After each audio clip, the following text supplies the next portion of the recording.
Today's video is kindly brought to you by SeatGeek. Use code Kendall Rae for $20 off tickets at SeatGeek.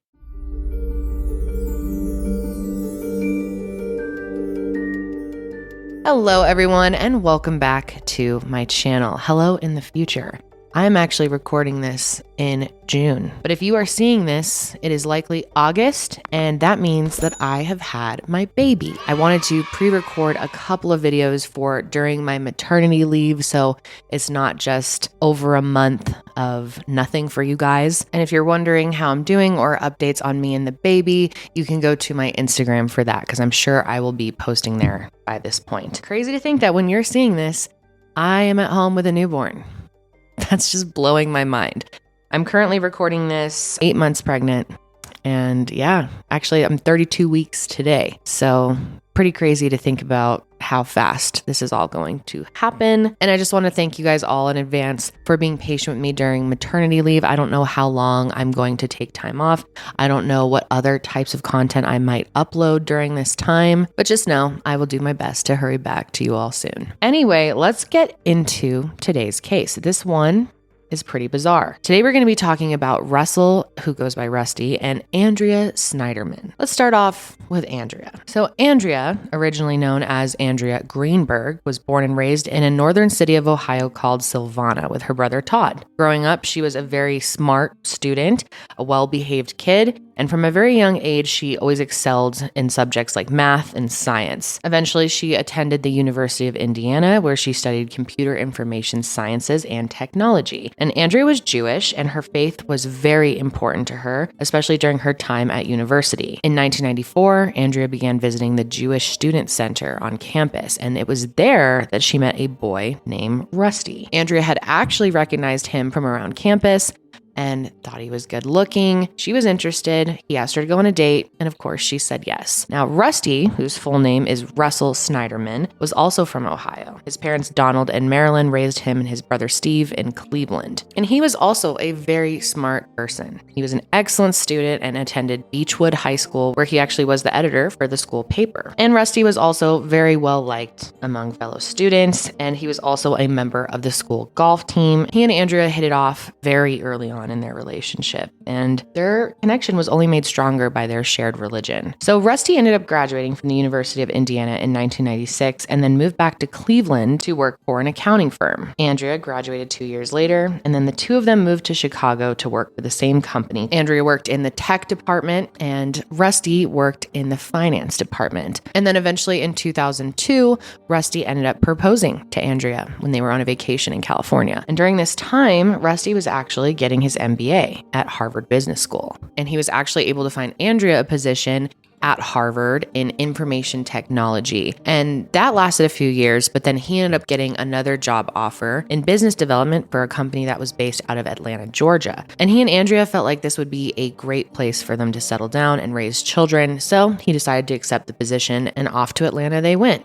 And Andrea was actually able to continue doing her job for Harvard. She just did it remotely. So then in 2005, Andrea gave birth to their first daughter, who's named Sophia. And at this point, Andrea and Rusty decided they wanted to move to a neighborhood with better schools. So they bought a home in Dunwoody, Georgia. Dunwoody was a great place for them to live because it had a Jewish community center, and they became very active in that. And then in October of 2007, Andrea gave birth to their son, Ian. And by this point, the two of them had done really well for themselves financially. So they bought a home on a lake in Eatonton, Georgia. But eventually, the recession hit, and that was a really hard time for most people. And Rusty ended up losing his job. However, they were able to stay afloat just fine because they were really good at managing their money and they had a lot of savings. We're savers. When everyone else is going out to fancy dinners, we're eating peanut butter and jelly at home, so we save our money. I've worked many jobs, successful jobs myself. Rusty has made a lot of money over the years. We saved it. Our financial situation was just fine. In the times that Rusty was unemployed, I was always making consulting income at that time, or he himself was making consulting income at that time. It took him a little bit of time, but eventually Rusty did find another job. He started working as a CFO for Discovery Point, which is a child development and daycare chain. However, this job didn't last long because he and the CEO really started to butt heads. and it was just a toxic situation. Andrea said that Rusty left his job on his own, that it was a joint decision between him and the company. However, there are reports out there that say that Rusty was fired. And with all of this going on, Andrea decided that she wanted to look for a new job. She was doing consulting work at the time, and things were starting to slow down, so she wanted to find something a bit more permanent. And in early 2010, she was told about a position at General Electric, or GE. It turns out a friend of Andrea's was in a book club with a woman named Ariella Newman, and Ariella was married to Hemi Newman, the manager of GE. And when the two connected, Andrea thought this would be a good position for her to apply for. So she submitted a resume, and that same year, in March, she was hired as a quality systems manager. I was a quality systems manager. It's basically a fancy word for being a project manager over the quality management systems that GE puts in place to help with their product creation. Rusty, on the other hand, was unemployed at this time. However, he was thinking about starting up his own venture. He had a real entrepreneur spirit and had always dreamed of starting something of his own. Plus, they had enough savings that he could do that without really putting a strain on the family. So this is when Rusty comes up with the idea for star voicemails. Imagine if you were to call someone else's phone, they didn't answer, and instead of hearing, "Hi, this is Susie," you heard, "Hi, this is Justin Bieber. Susie's out with me shopping, and she can't get to you right now, but hey, have a great day." And so it's Justin Bieber's voice, for example, saying Susie's name. So there's a technology of recording that star's voice and merging it with the person's name. And then obviously it would be like an app that someone would purchase. So you could purchase the George Clooney or the, Justin Bieber or the whomever your favorite star was. Which was a interesting concept. I can see maybe how back then this would have been a little more intriguing to people. So Rusty is at home working on star voicemails, and Andrea is working full time. So he is kind of the main caregiver for the kids at this point. And Andrea is also traveling a lot for work at this point. She was gone quite a bit. She said that travel was only supposed to make up about 20% of her job, but that was not the case. She was traveling a lot more than that. Obviously, the travel situation isn't super ideal, especially for Rusty, but overall, things were going pretty well for the Snyderman family. That is up until October 2010. One day in late October, the two were upstairs in their bedroom when they heard the garage door open. And they thought that was really weird because they weren't expecting anyone to come over. And even if they had, nobody, they thought, knew their garage code. Any friend that would be coming over would have knocked on the front door. So they instantly knew something was off. Rusty decided to call 911 and report the incident. However, nothing was stolen. There was no sign that anyone had been there. So the police told them that it was likely a glitch in the system. So they brushed it off and continued on with their lives. And then on November 10th, 2010, Rusty had to call 911 again due to a suspicious person on their property. Andrea says that Rusty called her at work that day to tell her exactly what had happened. I guess he was getting Ian into his car seat in the garage when he suddenly smelled gasoline. So he goes around to the side of their house to the gas meter to see what was going on.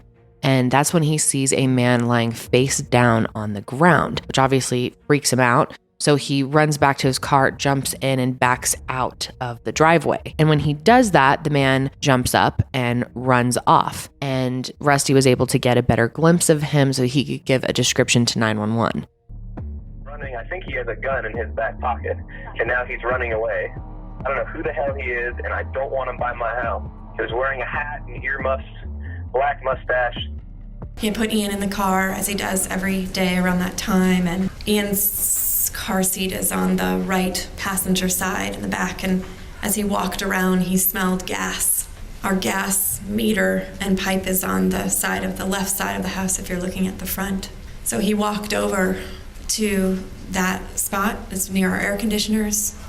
And he said that there was a man lying face down on the ground. So shortly after this happens, on November 18th, 2010, Andrea drove her daughter to kindergarten on her way to work, and Rusty was responsible for dropping their son off at preschool at Dunwoody Prep. He drops Ian off like normal, and only seconds after dropping him off, he's walking back through the parking lot to his car when suddenly 4 gunshots go off. Obviously, people in the area heard it, and several people ran outside and discovered Rusty was on the ground. A pediatric doctor worked just right around the corner, so he quickly came out and started trying to, perform life-saving measures on Rusty and hopefully save his life, but it was too late. Paramedics got there. They took over trying to do CPR, but Rusty was gone. He was pronounced dead before he even arrived to Atlanta Medical Center. So a few witnesses had seen the man who fired the gun, and they gave descriptions of him and his vehicle to investigators. They said he was about 5'10", 5'11". He was wearing a hoodie and had on a fake beard as a disguise, and he drove a silver minivan with no plates. On November 18, 2010, Rusty Snyderman had just dropped his 2-year-old son off to Dunwoody Prep. Seconds later, shots rang out, and Snyderman lay bleeding in the parking lot. I saw there was a man on the ground. He would later die at the hospital. Just shocked that it happened here at a school. The next day, Dunwoody police released this sketch of the gunman, described as Middle Eastern, wearing what appeared to be a fake beard. Shortly after Rusty was taken from the scene, Andrea got a call at work from Donna, who worked at Dunwoody Prep, and she told her that Ian was okay, not to worry, but something had happened and she needed to get there immediately. Donna chose not to tell her specifically what had happened. She didn't say anything about Rusty or gunshots because she wanted her to drive there safely. After receiving that call, Andrea said she quickly went to her car and started making calls herself. I got in my car and I drove. I made several phone calls. Do you remember who you called? My parents. My brother, Rusty's parents. I said, something's happened to Rusty. I have no idea what, and that's all I said, and I was belligerent on the phone. At that time, did you know what had happened to Rusty? No. Okay. She says when she got there, no one told her what happened. She actually says that it wasn't until she got to the emergency room that anyone had told her what had actually happened that day. And that is important to note for later. I didn't know what happened to Rusty until I got to the emergency room. So it was believed from the start that Rusty was the intended victim of this attack. It wasn't like a wrong place, wrong time type of situation. And at first, investigators felt like the person was a professional, possibly because they left little evidence behind for the police. They took their license plates off. They wore a disguise that would be easy to confuse with many other people. Rusty's brother, Steve, made a public plea for anyone to come forward with any information. We need your help desperately. Any information, anything at all could help. A search warrant for Rusty's car and the Snyderman home was quickly granted so that investigators could potentially find evidence of someone who had something against him. And it was during the search of their home that one investigator sat down with the Snyderman family and began to get to know them. And he quickly learned about their early lives and how Andrea and Rusty met, their work history, their children, their personal lives, Rusty's new business venture, etc. Andrea also reminded the investigators about the suspicious events that had happened in the weeks before this. The garage door just randomly opening, and then the strange man who was lying on the ground and how Rusty had smelled gasoline. She told them that she felt like whoever it was that was lying face down on their property was responsible for his death. And investigators started theorizing as well. They, from the jump, felt like maybe it was someone that Rusty had done business dealings with. They started looking at, anyone who Rusty had worked with over the years and tried to see if there was anyone that stood out to them or anyone who would have something against Rusty. But Andrea said that they were wasting their time. And further on in their conversations with Andrea, one investigator brings up the idea to Andrea that maybe it was someone who had interest in her and asked her if there was anyone who had ever shown interest in her. And she said yes, her boss, Hemi Newman. She told investigators that he had expressed interest in her, but that she told him she was not interested in him and that his feelings wouldn't go anywhere. Investigators also seized the family computer and some documents, which included Rusty's life insurance policy, which was for $2 million, and Andrea was the sole beneficiary. Andrea then said throughout the rest of November and all of December, she heard very little about the investigation. It didn't seem like the police really had come up with any new leads. So in December, she and her parents and her kids all go on a trip to Florida to celebrate what would have been her 10-year anniversary with Rusty, which obviously would have been very difficult. The two of them had actually gotten married in Florida in a synagogue, and this trip was in his memory. But on this trip, Andrea ends up calling a friend and tells her that she knows that Hemi, her boss, was responsible for Rusty's murder. She tells this to a friend, but doesn't tell this to the police. Andrea said that the reason she didn't go to the police was because she was worried that Hemi was monitoring her phone and her emails, and she feared for her safety.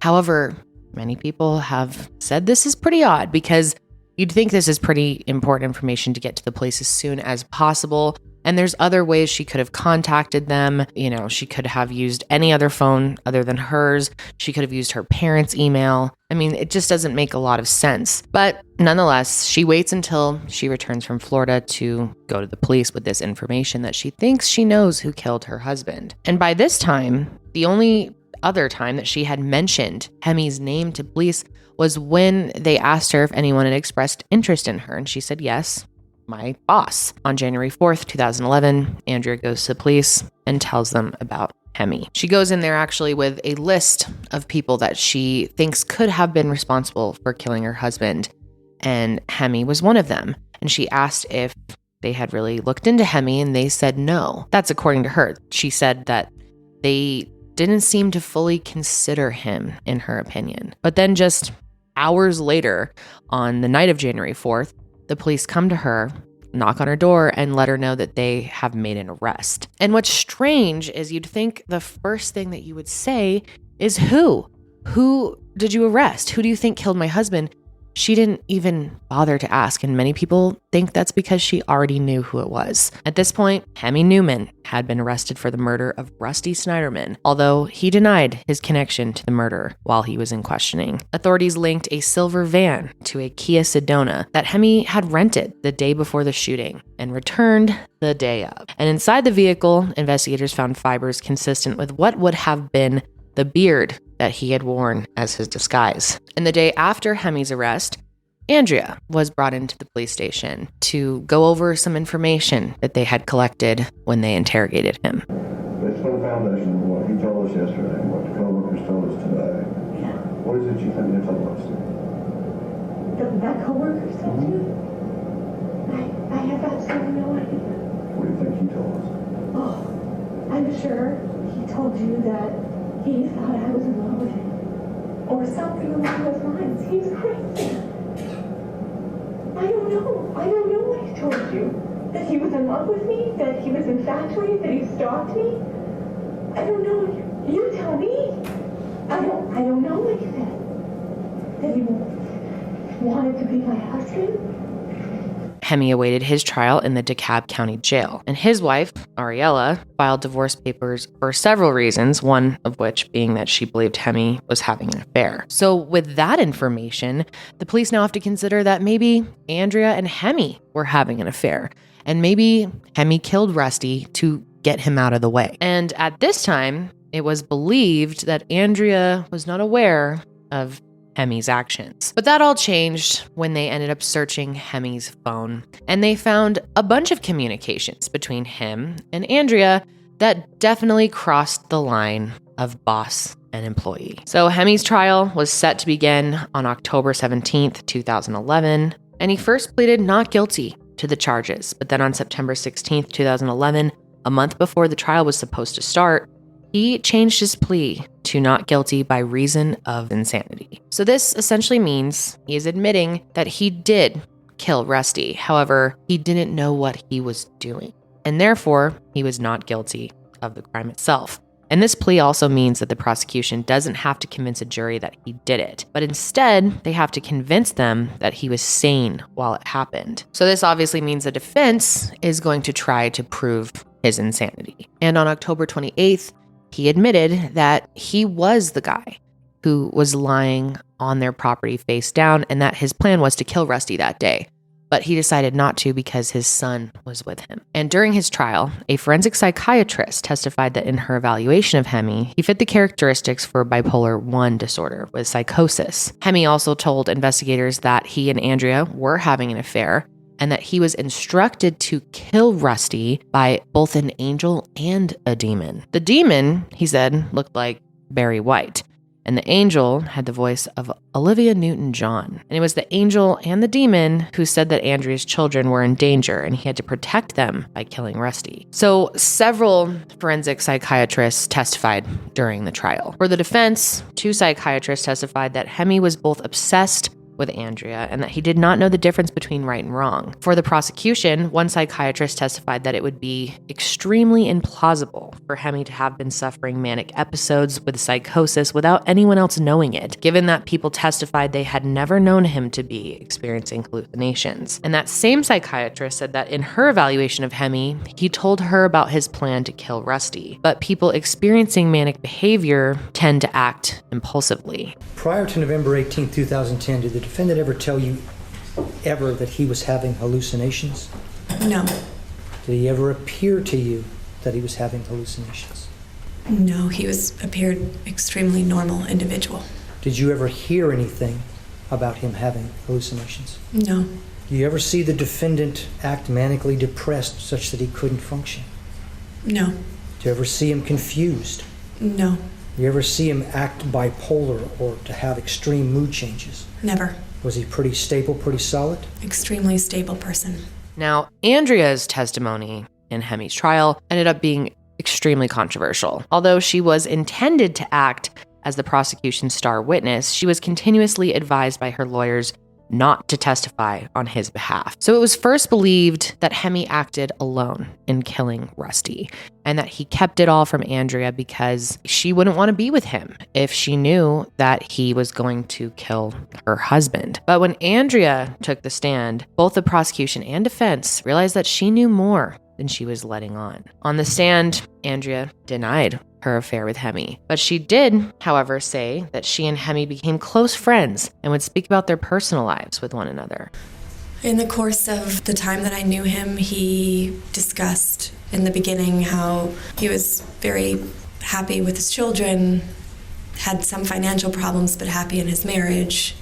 And then it progressed on into I'm not happy in my marriage and my wife is not, we were not getting along. She's confrontational, and those are the natures really of our conversation. And what are some of the things you may have told him? Everything from hobbies that I had to my children's interests to Rusty's business ventures to previous jobs I had had, everything you would talk about with someone you're developing a friendship with. She said their friendship really started to blossom when they would spend so much time together for work trips and stuff. However, she denied it ever becoming romantic or sexual in any way. And she said that whenever Hemi would express feelings for her, she would never return those feelings back. Prior to November 18, 2010, did the defendant ever express his feelings for you? Yes. And first, when did that happen? We were in Minden, Nevada at a site that I had responsibility for. That night we went to dinner. Before dinner, we were outside the restaurant and he pulled out his phone and read a poem, and the insinuation of the poem to me was that he had deeper feelings for me than just friends. There were other times where in passing or in a fleeting moment or in what seemed like a very silly email, he would seem to be expressing feelings for me. And none of those feelings were ever returned, and I made myself completely clear where I stood. And she said that she never told Rusty that her boss had expressed feelings to her because she knew that he would tell her to quit her job. And at that time, it was their only source of income. She said she also didn't report him to the company because she was worried he would be protected and she would be fired. But everyone really began to doubt that when they started reading her emails in court, because her emails did not seem friendly. They seemed romantic. He talks about flowers or he talks about chocolates and flowers, that they were supposed to leave in my room. I don't remember receiving this email. Do you remember your response on the very bottom? No. You don't remember responding So thoughtful and sweet, I knew you might try something like this. I don't remember responding that, no. Is that your email? It's my email address. And is that the defendant's email? It is. And did you not respond saying, those are gorgeous, seriously? I have an appreciation for perfectly open roses. Not sure what else to say, but thank you. Unbelievably thoughtful of you. Is that your response? That's, I guess, my response, yeah. And you don't remember receiving that email or sending that email either? This is now almost 2 years ago, so if you have it here, then I suppose that I sent it. And their relationship was further questioned in this email exchange, where Andrea seems to be repenting for something that happened between the two of them. Hemi writes, I caused you so much pain when all I wanted was to give you so much. I know it doesn't help, but I am sorry. I shouldn't have come over. You are so beautiful, such a great person. And in the conversation about Addie, I discovered the mature, responsible mama, Andrea.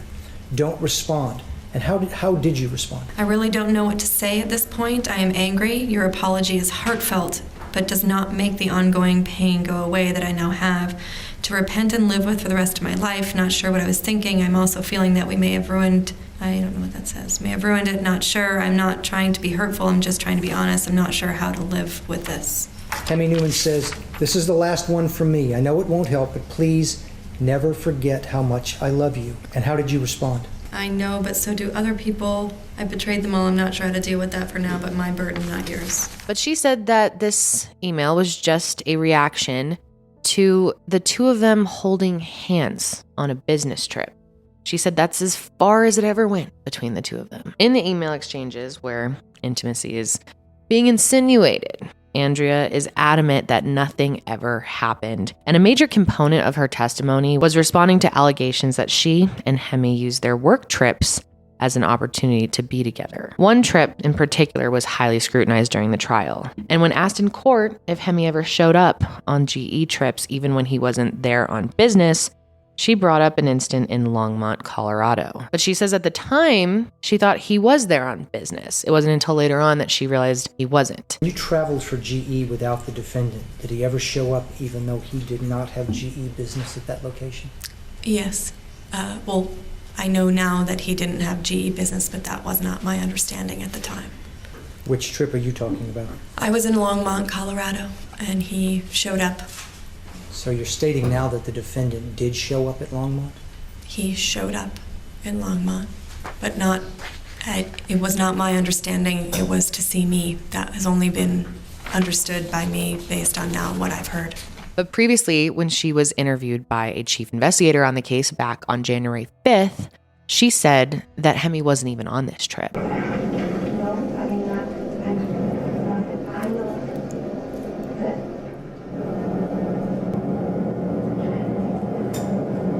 And conveniently, Andrea says that she doesn't remember even talking to the police about the Longmont trip, even though we just watched footage that shows that she clearly did. Do you remember telling the police when they interviewed you that the defendant did not show up at Longmont? No, I don't think I ever discussed the Longmont trip with the police. And to cast even more doubt on Andrea, another email is read where it's indicated that Hemi was not in Colorado on business and that Andrea was well aware of that. How are you getting back from the airport? I give this whole Friday night. I hadn't gotten that far. Family may already be at the lake, so I'll probably take the taxi home. But then to Dunwoody, then leave the next morning, be out there. What are you doing? Obviously, I did not leave a car at the airport. And then we got a car service to my home, and I drove him. How about reading the rest of it? Send a note to Carmen, ask her to order car service for you, then we'll figure out how I get home since I'm not on business travel. Since I'm not on business travel. So he was not on GE business for Longmont? That's what that says. So why was he at Longmont? I don't know. Well, now I know. Was he there to see you? I guess so. But despite this email saying that he wasn't there on business, Andrea maintains that she was unaware of this until much later. And in many instances throughout the trial, Andrea claims that because it had been 2 years since she had worked with Hemi at GE, she couldn't really remember a lot of the details. So when it came to the relationship between Hemi and Andrea, there were a few other people who testified. One of them being a bartender who worked at a local bar near one of their work trips, took the stand and said that she witnessed the two of them dancing with one another, kissing, and acting like a couple. Describe what you saw. Well, imagine a dance floor and they had the entire place to themselves. What stood out most was that he kept spinning her around to the salsa music. I know at one point she kind of was dancing for him.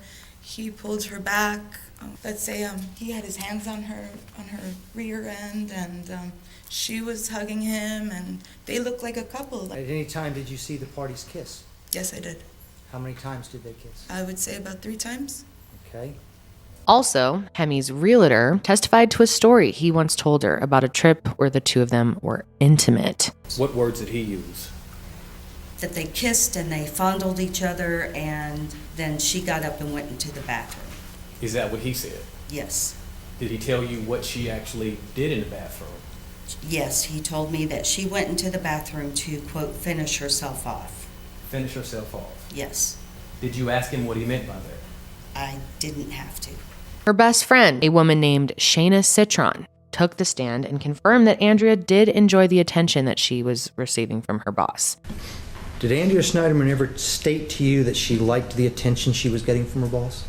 Yes. Shayna also said that before the murder, she and Andrea had a conversation about Hemi where she denied that an affair had taken place. Shayna said that Andrea told her she wouldn't consider an affair with Hemi because he was married, so she felt bad about that, but also she loved her husband. The most damning testimony that not only cast suspicion over Hemi and Andrea's relationship, but also the idea that Andrea not only knew about the murder, but was involved, also came from Shayna. If you remember, I noted earlier that Andrea had been alerted that something had happened at Dunwoody Prep. She got a call and immediately drove to the scene. And Andrea testified that she did not learn about what happened to her husband until after she arrived at the hospital. You found out at the hospital that Rusty had been shot?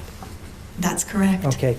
Now you say the death room. At that point, did they tell you or indicate to you Rusty was in fact dead? Yep. Okay, is that the first time you found out he was dead? Yep. And you found out he was shot? Yep. I explained earlier how on her way to Dunwoody Prep, she made several phone calls. Turns out that one of these calls was to Hemi, which I will get back into in a second here. Another one of those calls was to Shayna, and she told her best friend on the phone on the way to the hospital that Rusty had been shot. However, she claimed that she did not know it happened to Rusty until she got to the emergency room.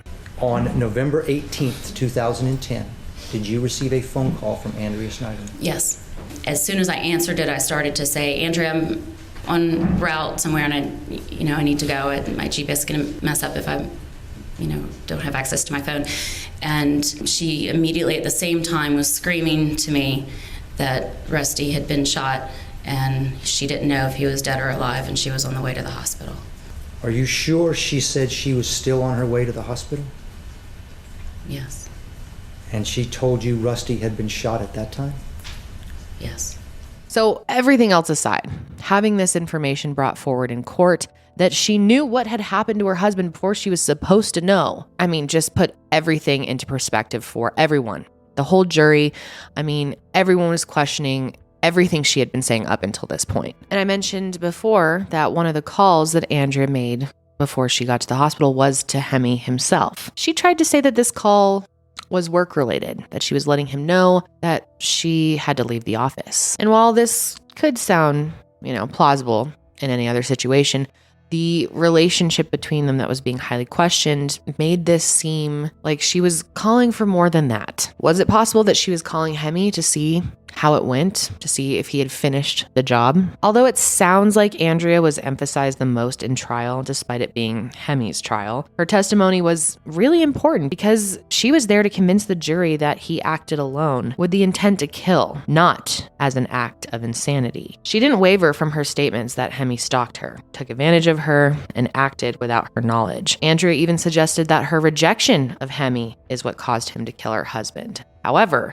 the testimony pointed to their romantic relationship, which established doubt that Hemi killed Rusty as an act of insanity, and rather that he did this with Andrea's knowledge so that the two of them could be together. So, I know that was a lot to go over, but the trial wraps and the jury is dismissed on March 12th, 2012 to deliberate. And just 3 days later, they came back with their verdict. Hemi was found guilty, but mentally ill of malice murder, as well as guilty of possession of a firearm during commission of a felony.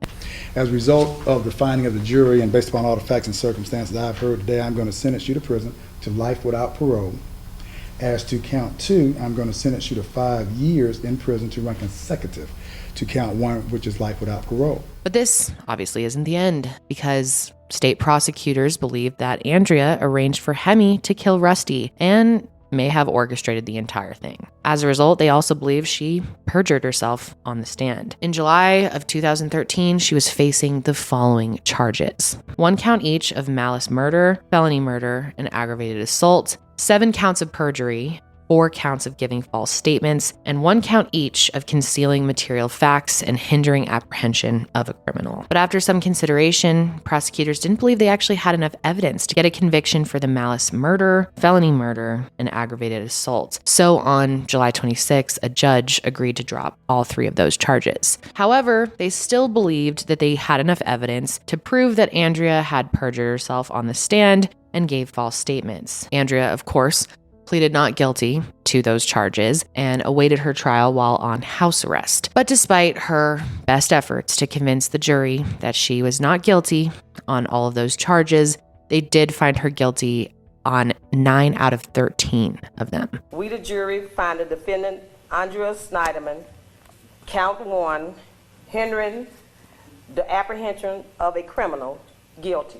Count 2, concealment of material facts, guilty. Count 3, false statement, guilty. She was scheduled to face sentencing on August 9th, 2013, where she begged the judge for leniency. Your Honor, I'm here to ask for your leniency for the sake of my children, Sophia and Ian. I'm going to try to find the words to describe what it's been like, an indescribable and unimaginable almost 3 years. And Steve Snyderman, Rusty's brother, was among one of many who gave a victim impact statement before the judge decided her sentence. This is the second time that I've had the duty to speak to you on behalf of my parents, Marilyn and Don Snyderman, as well as my wife, Lisa, and my daughter, Samantha, about the impact of the crimes committed around the death of my brother, Rusty Snyderman. The last time I stood before you was to address the acts of the evil man who pulled the trigger that took my brother's life in such a brutal fashion. Now I find myself in the very unusual position of returning now to speak about the betrayals of another person and the devastation and havoc she has intentionally inflicted on our lives. First, and most importantly, I want to remind you about the one person that some of the parties in this case seem to have forgotten about: my brother, Rusty Snyderman. It is painful to realize that for most, he is just another victim, someone that they heard about some time ago. His life, however, was so much more than that. He was special. Rusty was a caring, thoughtful person who always put his own needs second and looked for a way to make your life better. How cruel that those he tried to help betrayed him so greatly. And that day, Andrea was sentenced to 5 years in prison. However, she was given a credit for time served while under house arrest. Obviously, this is drastically shorter than the 20 years that the prosecution was going after. And once again, the story does not end there. In March of 2014, it was announced that Hemi was seeking a new trial. He stated that Andrea's perjury affected the outcome of his original trial. In 2015, the Georgia Supreme Court reversed Hemi's original conviction and granted him that second trial. But once again in 2006, Hemi Newman was found guilty a second time and sentenced to life in prison without parole. So as for Andrea, in the end, she ended up serving 22 months at the Arundel State Prison and was released eventually on parole. Andrea Sneiderman is a free woman today, released from prison, a fact that has many people surprised and many upset on social media. So now let me tell you why she's free today. At one time, she was charged with orchestrating the murder of her husband, Rusty. But on the eve of the trial, the prosecutor dropped those charges. Instead, she ended up getting convicted of hindering, concealment, and perjury. These are not crimes that keep you locked up forever. It was the prosecutor's choice. And now the woman who acted so strangely on the witness stand at the trial of her former boss, Hemi Newman, the man who murdered her husband, well, she can go home. Her parole was completed on August 21st, 2017, and she is now a free woman, which I know you guys will have many thoughts on. And I want to know those thoughts. I want to know what you think of the outcome here of the sentences. Do you think Andrea was guilty? Do you think she was involved in the murder? Do you think she should have gotten a longer sentence? Did she kind of get away with partaking in her husband's murder, or did she truly know nothing about it? Obviously, the most damning thing here is that phone call that she made to her friend on the way to the ER, saying that she knew Rusty had been shot when she claimed she did not know that until she got there. What do you think the extent of Andrea and Hemi's relationship actually was? Let me know all of your thoughts in the comments below. I know you guys have a lot, so I want to hear them. And that is going to be it for me today. Before I go, I would like to thank today's sponsor, SeatGeek. You guys, live events are finally back in full swing, and you can get $20 off tickets through SeatGeek with the code Kendall Rae. If you guys do not know what SeatGeek is, first of all, you're missing out. It's awesome. But they're a ticketing app that makes buying tickets super, super simple. I've actually got the app right here on my phone. I've used it many a times. Earlier this year, I got tickets to Casey Musgraves through SeatGeek, and then I also bought tickets to Billy Strings for me and my husband as a Valentine's Day gift for him. Whether it's tickets for concerts, for sporting events, for festivals, and more, SeatGeek puts tickets from all over the web into one place to make buying as simple as possible. And SeatGeek wants to make sure that you're getting a good deal. So look for the green dots. Green means good deal, red means bad deal. And like I said, you can use the code Kendall Rae to get $20 off tickets through SeatGeek. That's $20 off your first purchase through SeatGeek with code Kendall Rae, and be sure to use the link in my description box to download the app. Thank you so much to SeatGeek for sponsoring today's video. And that is it for me today, guys. I don't know when this is even being posted. It's definitely strange for me to pre-record this far in advance. I don't think I've ever done that, but I hope you guys are all doing well in the future in August. Please be patient with me while I'm on maternity leave. Thank you guys so much for watching today's video. That is going to be it for me today. I will see you guys soon, maybe soonish. But until then, stay safe out there.